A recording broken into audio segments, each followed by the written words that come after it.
Oh, I'll press continue.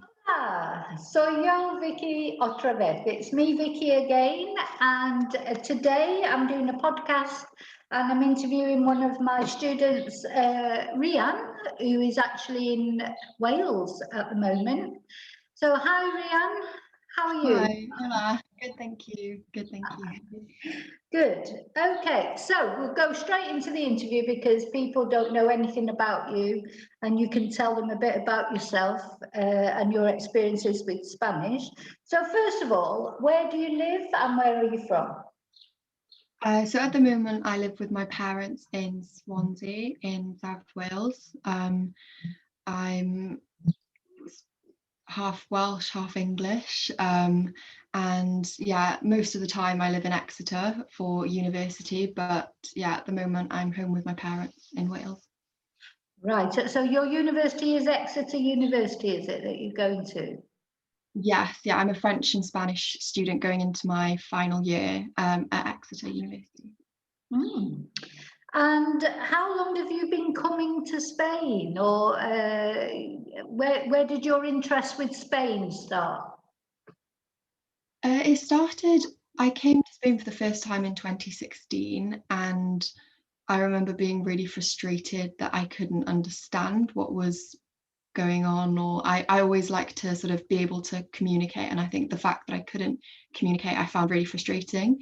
And I And love, so that was before you were studying Spanish. yeah, That was before, before you were studying. But yeah, you so already knew French, is that right? You've known French for quite a while, and Welsh, of course. yeah, no, that's true. Yeah, so I've always had an interest in French and did A-level French and that type of thing, and then I started learning Spanish properly at the start of university as a sort of fast track thing to try and get my Spanish up to my French. So yeah, I started it a couple of years ago, but haven't been to Spain except from the last couple of months. Haven't been to Spain that much before really, so that was a really interesting experience.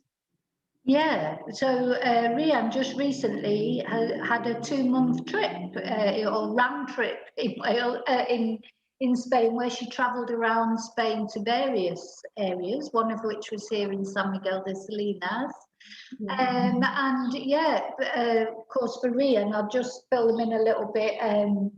Obviously, with COVID, etc., you were supposed to be here this year anyway, weren't you, for your year in Spain, for practicing Spanish? Was it Salamanca you were supposed to be going to? Yeah, yeah, up north, I think, Burgos. Ah, Yeah, Burgos, sorry, yeah. And of course, that all got put on the back burner because of COVID. You couldn't come. And then, but then, as soon as things started opening up a little bit, you managed to get a visa, didn't you? And yeah, come for a 2 month yeah, sort of roving trip around Spain. yeah. No, it was a strange year because yeah, as you said, with the mix between COVID and Brexit, just sort of Oh, and Brexit as well, yeah. yeah, scuppered the plans a lot, and the visa process was long, and obviously it wasn't safe to go out for a certain amount of time. And we were lucky after a 4 month process with the visas, we got the visas and were able to go out for 2 months and yeah, see.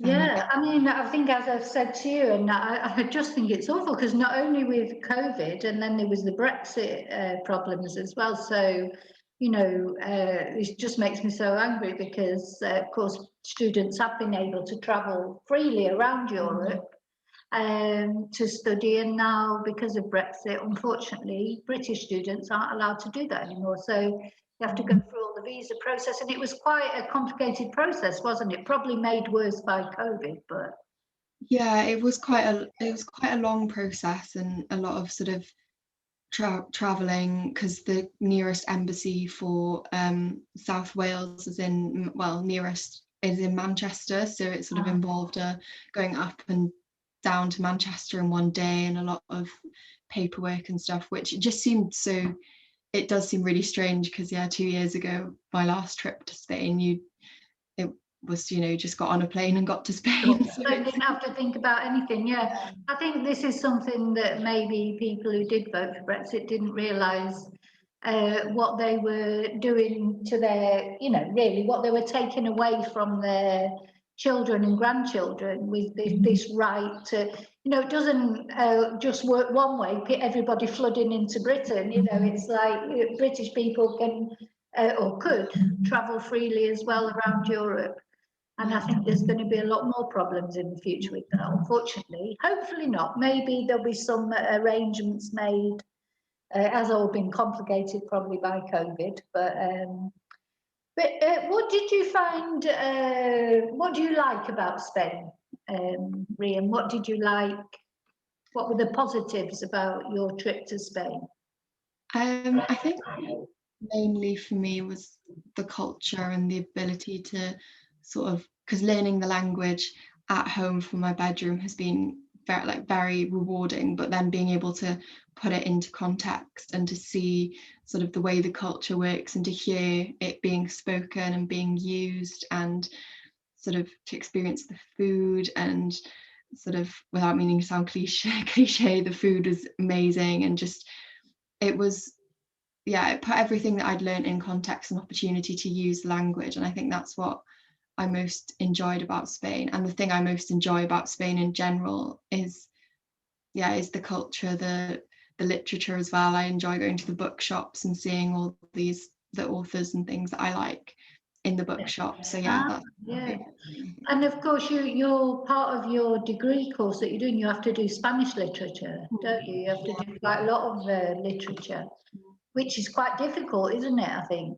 Yeah, definitely. I think that's been quite a challenge because it's sort of like a very different type of Spanish to be learning. So I think that was also really, really worthwhile, just getting to learn about conversational Spanish. Because the sort of Spanish you're reading in books, like it'd be like if you tried to learn English through reading Shakespeare, it's not going to do you much good when you're in Manchester or somewhere like that. So obviously you've been learning Spanish, but they're getting a chance to actually practice it, which you should have been having this year in Burgos, of course, but just not had that opportunity. But hopefully that's made up for it now, the couple of months that you've had in Spain. And of course you did some classes with me, we did some speaking classes, so hopefully that's helped. And I know you've got a lot more confidence now, haven't you, with speaking Spanish? Yes, definitely. Yeah, the classes we did really helped. They really sort of, it was just a chance to sort of have to sort of process everything at the time and sort of think of the Spanish at the time, which is really, it's massively helped with my confidence. Like getting back on the plane to come home, I really felt as if my Spanish had improved, and sort of it was a new sort of enthusiasm now. I feel like there's not a certain barrier, but a certain barrier has been sort of that's right. It was like a worry that you had, wasn't it? It was one thing that was missing really from which shouldn't have been, but just for the way things have worked out this year. And so you went to quite a few. You started off in Alicante, then you went to San Miguel, you went to Murcia, you went to Granada, and then Malaga. Have I missed any out, or was that? Yeah, that was the journey. And where would you say you perhaps understood Spanish better, or did you notice a difference with accents in those areas? I think the place I found sort of the words the easiest maybe to make out if I was trying to understand what someone else was saying, perhaps was Alicante, I would say. And then as we went to Murcia, I found the accent in Murcia quite different and quite difficult to understand. And then I think as we went sort of Granada, again, I feel like they're quite used to speaking to a lot of like Spanish tourists as well, so their accents were relatively like understandable generally. And then Malaga had a little bit of a different twinge as well, but I find it really fascinating, the different accents as well and the different sort of ways of pronouncing things, and like I found that You're very interested just generally, aren't you, in languages and accents and things, and that I think that definitely helps. But it's quite funny because listening to you speak, you are already you're saying the names so differently than before. I can, the way you're pronouncing like Murcia and Granada, etc. You just sound Spanish, which is brilliant. So that's something I can notice that already. So I think it must have been lovely. I mean, I was so jealous, especially because you went to the Alhambra Palace, didn't you? And Yeah, that's just a fabulous place, isn't it?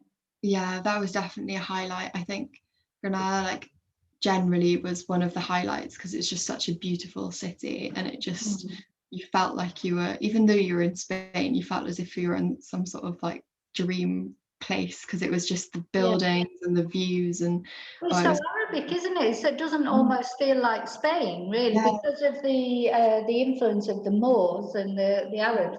I think it is quite a magical place, isn't it? Yeah, very different. That is what I love about Spain, actually. One of the things I love about Spain is its diversity, because everywhere you go in Spain is slightly different. So you've got almost everything. This is why Spanish people don't travel that much, because they've got everything here in Spain. yeah, If you want the mountains, if you want to go skiing, if you want the beach, if you want historical monuments, if you want a city break, more or less anything that you want is somewhere in Spain. yeah, Because it's such a huge country, and of course you didn't get to the north in the end. no, But that again is beautiful in a different way. So probably better to go in the summer to the north, because I did notice, because we were talking about it when I was saying to you that it might be quite cold in the north when you came, and the difference in the temperature, because of course, as I was saying to you, it's been really hot here. But in the north, it's actually quite cool now. So this is, I think, if you the north, summertime is a good time to go to the north. I think it'd be freezing actually the rest of the year. yeah. Anyway, and any negatives? Were there any negatives things you didn't like about your Spanish trip? I don't think so. I think the only thing, and I feel like this was probably in the most touristy areas, is people being reluctant to speak Spanish back, but that was only because they equally had, well, not equally, they had a lot better English than sort of my equivalent Spanish at the time. So obviously but as soon as you started speaking to them and saying, no, I want to practice my Spanish, it was all fine. So I think that's the only like closest thing to a negative there was, really. But that That's almost, a common complaint from my students in this area, in Alicante in general, because it is such a holiday destination. yeah, But yeah, you have to persevere with it, and they will speak to you in Spanish. But people always say they want to practice their English, or they think they're helping you by speaking to you in English. But but that's why it's good. Then, as soon as you even just coming to San Miguel, you found a difference, and then going to Murcia, it's different again, because nobody would really speak to you in English, I would imagine, in Murcia. I'm not. And even Granada and Malaga, I know they are perhaps tourist destinations, but they're not so much English speaker destinations. yeah, Tourist destinations for everyone. So that can be. I know a lot of my students find that problem, and you just have to sort of plow on in Spanish sometimes, and that happens to me, because obviously I don't look Spanish, so I'll go somewhere and I start speaking in Spanish, and they answer me in English, and I just carry on speaking in Spanish, and in the end they get fed up. But I know they're not trying to insult me by doing it; they just think it'll be easier for me. So, and when did you when did you find your Spanish useful on your trip? When were the times that you were glad to have Spanish? I think sort of in a lot of situations, because we use public transport to get around, and we sort of, those were the main areas in the bus stops and stuff where it was sort of mainly Spanish. There wasn't that much or any English, especially sort of in Murcia and stuff where it is not typically touristy. So I think that was we were sort of very glad to be able to have like a grasp of Spanish, to be able to communicate, sort of making sure we were on the right bus, the sort of more I think you just did brilliantly, really, because to travel around like that all on public transport and yeah, and I totally agree with you. I think that's the thing. It's all very well not speaking Spanish when you're just going to bars and restaurants and the tourists, but when you're trying to, actually get from A to B, follow a bus timetable, work out what time the trains are, how long it takes, how much it costs. I think you really struggle to do that if you didn't have any Spanish. It's hard enough if you have got Spanish because you've got to understand the whole thing. But and just what I meant to ask you was, did you end up getting so you got from San Miguel, you got your bus to Orihuela, and we changed the plans actually last minute. We saw that there was a bus, the Orihuela bus, the trains in Orihuela were quite strange, so we wouldn't have had a train until the sort of late evening. Right. So we managed, there was a bus from San Miguel going straight to Murcia. We were quite lucky actually. The bus going straight there. Right. So that was one of the, we stayed in San Miguel sort of a little bit, like a couple of hours longer to get that bus. But that worked out quite well actually, because we were with the Orihuela, it would have meant that we'd got into Murcia like after dark. So that worked really well, and the rest of them worked quite well as well. It was just, as the bus stations got bigger, it was kind of just trying to make sure that we were on the right bus and talking to the bus driver and just sort of confirming we are definitely on our way to the right place. Well, that just shows you, because I looked to see if there was a bus from San Miguel to Murcia and I couldn't find one, or I felt like I could find there was one there, but it looked as if you had to change. So it just shows you how confusing it is generally. So you did really well. Oh, that's brilliant. So a bus straight from here to Murcia. That's interesting, because rather than driving to Murcia, if you thought you could just get a bus there, even for a day trip, it's good. No, definitely. What did it take? About an hour, was it, or was it more than that? Maybe? Yeah, just over an hour. It was a bit of a confusing bus timetable, and I was lucky. It was my friend that had spotted on the bus timetable. Yeah, she's very good, isn't she, with the timetable and that. Yeah, so she's she's very sort of, she enjoys the sort of practical element of the sort of planning the traveling anyway. So it was very, we were just sat at the bus stop waiting for the Orihuela bus, and we decided, she thought she saw a bus on the bus stop and said, I think that goes straight to Murcia. If I understand, I think that goes straight to Murcia. And then we had to sort of take the risk and watch the Orihuela bus go past us and sort of think, right, hopefully we've made the right decision. And luckily it all because I think there's a sort of part of you gets on and thinks, oh gosh, where am I going to end up? But I suppose that's part of the adventure, really, isn't it? Yeah, definitely. Oh, that's brilliant. And what do you think is the most difficult thing about learning Spanish? What has been the most difficult thing for you about learning Spanish?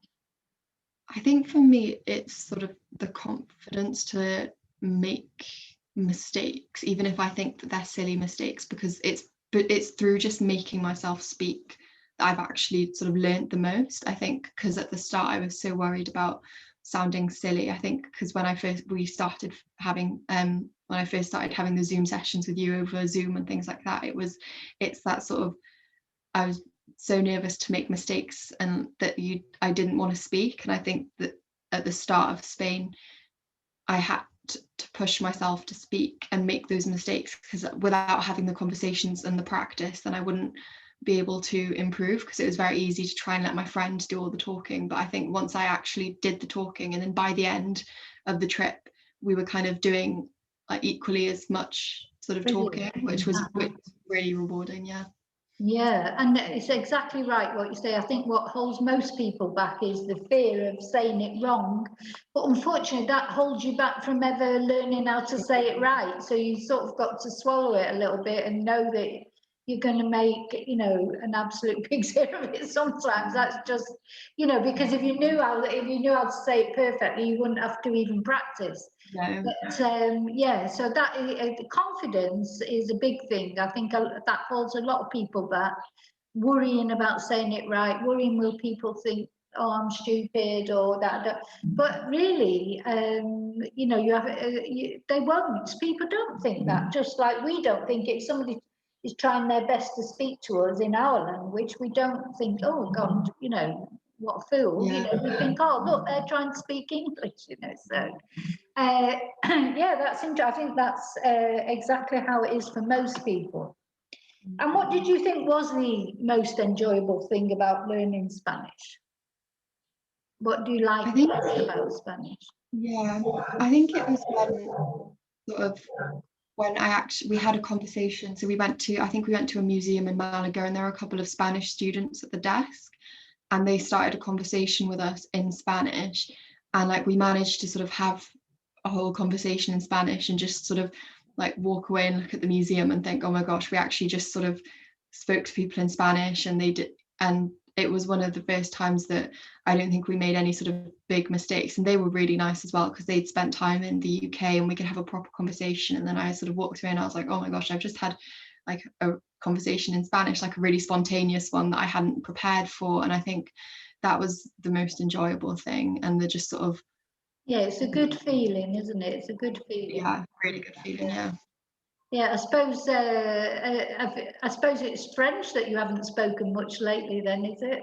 Yeah, definitely. No, it's strange because I was trying to sort of practice some French, like writing some stuff out the other day, and now it's kind of the other way around. I've got a lot of like Spanish in my head now, so I've got to try and I think I keep joking by the end of this degree I'm going to sort of speak a mixture of everything.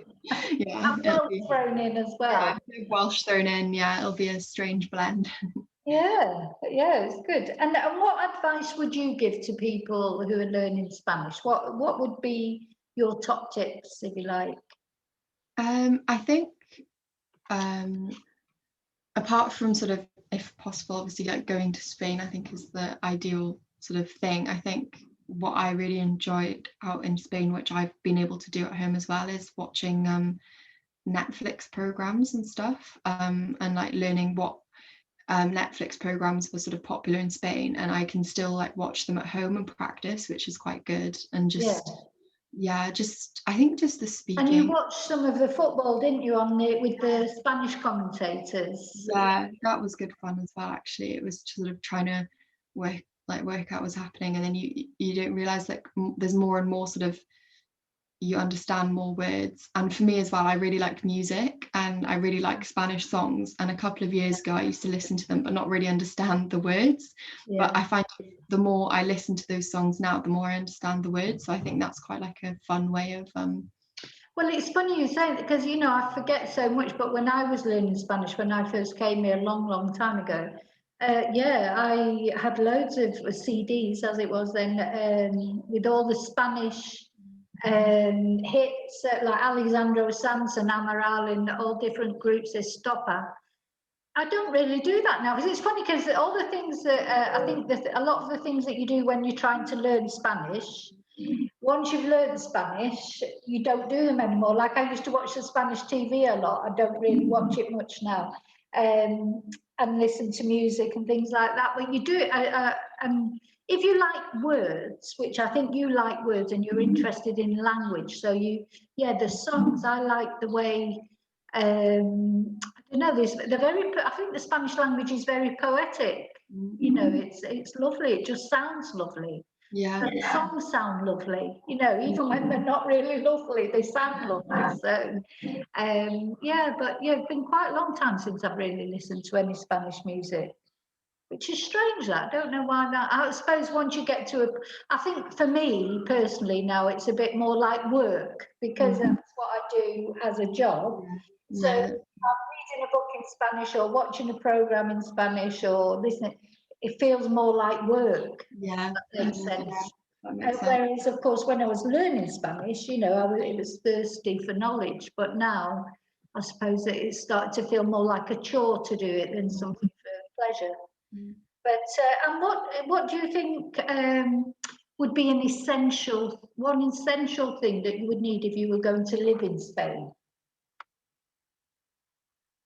I think um, I think potentially more of a grasp of the sort of the technical, not the technical language, but just sort of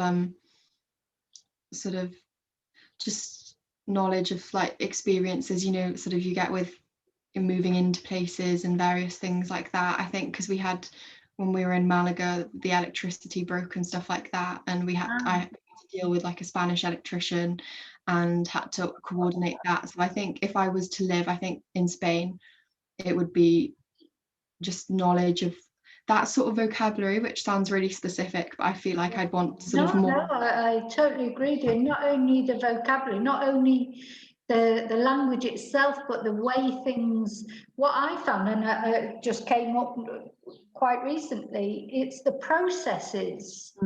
As well. So whether you speak the most perfect Spanish, but if you don't understand the process of what it is you're trying to do. So I'm trying to think of how I can explain, like the way the legal system works is completely different to how it works in the UK. So like if you were, I don't know, making a court case or it's completely different here, and it's like mind-boggling because you don't know that system. I mean, you might not know it in the UK if you've never been involved in it, I suppose. But not only things like that, lots of things like enrolling on the padron which is like the equivalent of the electoral roll. That's the different way you do it here. It's a different way of doing everything, and there is a cultural difference. What I've learned in Spain is nothing is black and white. So you can go one day to ask about something and they'll tell you one set of things, and then you go the next day and it's different. Yeah. And I don't really know why that is, but what I've learned is there's a special way of dealing with these things, is to expect nothing and then everything will be okay. But nothing's ever, it's hard to explain it. Nothing's ever black and white in Spain. Once you learn that, and certainly don't ever get impatient, don't ever get angry, just go along with everything. Everything seems to work out that way. It's quite strange, but I think a lot of particularly British, and not only British people, I think a lot of your other European countries like Germany, which is much more efficient and organised, find that quite difficult about life in Spain because it's a lot of things are like organised. It is organised, but it's like chaotically organised. Yeah. So we're trying to sort of make sense of it, and really the best thing to do is just not try and make sense of it, and it just seems to work out.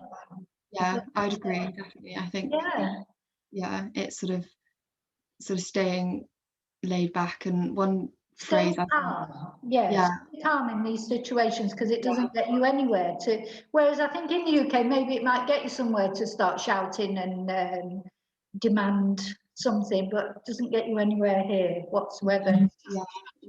One thing I found quite funny in a Netflix program I've been watching is they keep referring to like punctualidad británica, and like British punctuality, and I every time I see it, it makes me laugh so much, so I have to try and stay away from that thing of being very, very punctual and like British. So but it makes me laugh that that's a phrase that they have about us. So got to try and stay away from that stereotype. Exactly, because it just makes you, and I think they're not against it. I mean, they probably know it's great, but they're not going to take any notes of it. And that is something, I do think that's something you almost can't change completely. I've been here 22 years, I can't change it completely.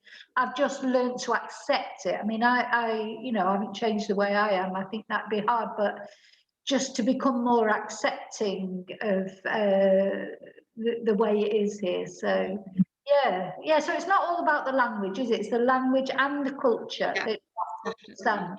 And that's why only really coming to Spain, and not coming to Spain and staying in Benidorm for a week, But coming to Spain and actually being in the Spanish culture, I think that's the only way that you can learn that. Yeah, It's probably the same in France or anywhere like that. It's different everywhere, isn't it? We've all got variants in culture.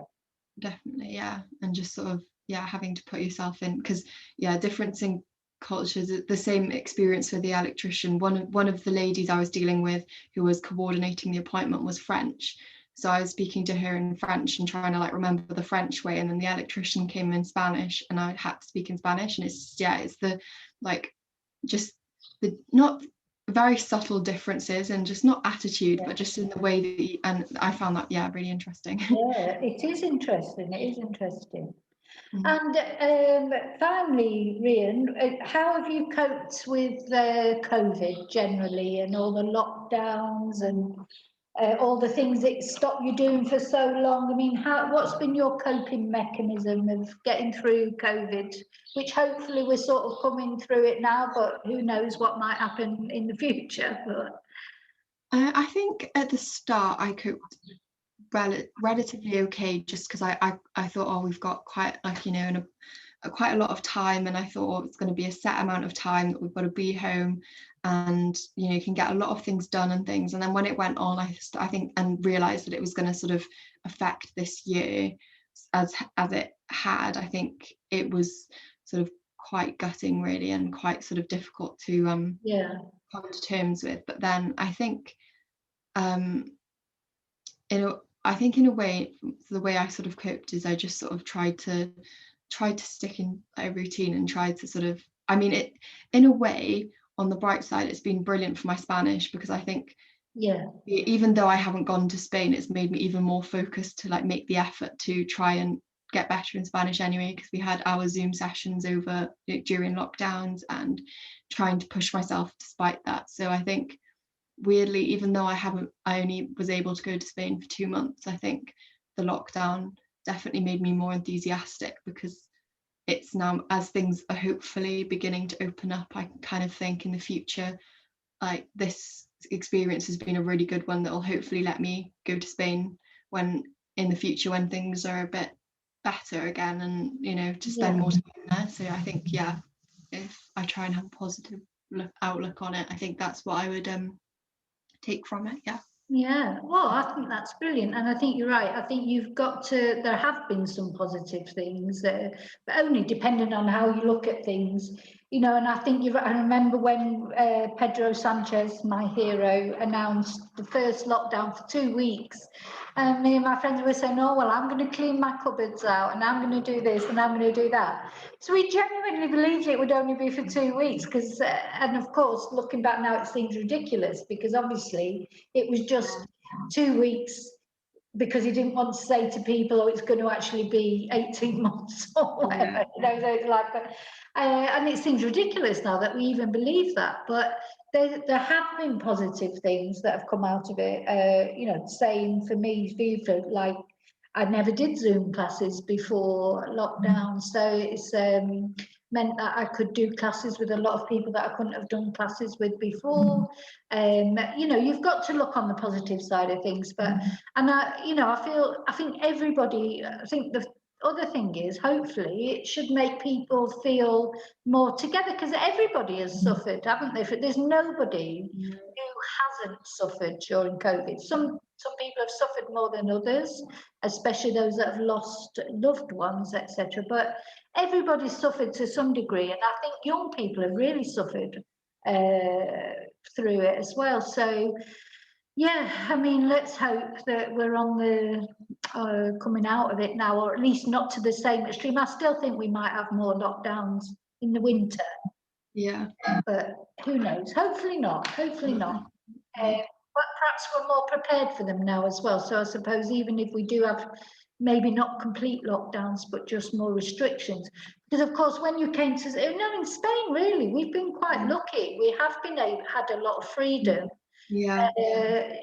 Although we've had to wear masks and things like that, and there's been restrictions on how many people you could have in a restaurant, but etc. But they've all been open for quite a long time now, and the schools have been open since September. So I think really, you know, it's not so bad. It's not been so bad here. So you're of course in quarantine at the moment until after coming back from Spain, but you've only got a couple of days to go. Is that right? Yes, yeah, I only have a few days left, and it's gone remarkably quickly actually. So yeah, I've been trying to watch as much Spanish Netflix as possible so I don't forget everything that I've worked at in Spain. So no, it's been a good chance to kind of process the 2 and a bit months. So yeah, it's been a good idea.